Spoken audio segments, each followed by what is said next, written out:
સુખસર નૂતન વિદ્યાલય ખાતે મતગણતરી શાંતિપૂર્ણ માહોલમાં ચુસ્ત પોલીસ બંદોબસ્ત વચ્ચે કામગીરી. દાહોદ જિલ્લાના સુખસર તાલુકામાં સ્થાનિક સ્વરાજ્યની ચૂંટણી અંતર્ગત મતગણતરીની કામગીરી નૂતન વિદ્યાલય ખાતે ચુસ્ત પોલીસ બંદોબસ્ત વચ્ચે સુવ્યવસ્થિત રીતે ચાલી રહી છે.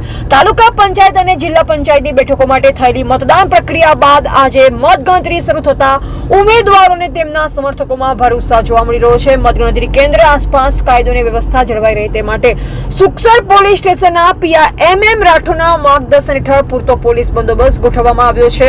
પોલીસ કર્મચારીઓ દ્વારા દરેક પ્રવેશ દ્વાર પર કડક ચેકિંગ કરવામાં આવી રહ્યું છે તેમજ અનધિકૃત વ્યક્તિઓને પ્રવેશ પર પ્રતિબંધ મૂકવામાં આવ્યો છે. મતગણતરી દરમિયાન જેમ જેમ પરિણામો જાહેર થઈ રહ્યા છે તેમ તેમ વિજેતા ઉમેદવારો સમર્થકોમાં ખુશીની લાગણી ફેલાઈ રહી છે.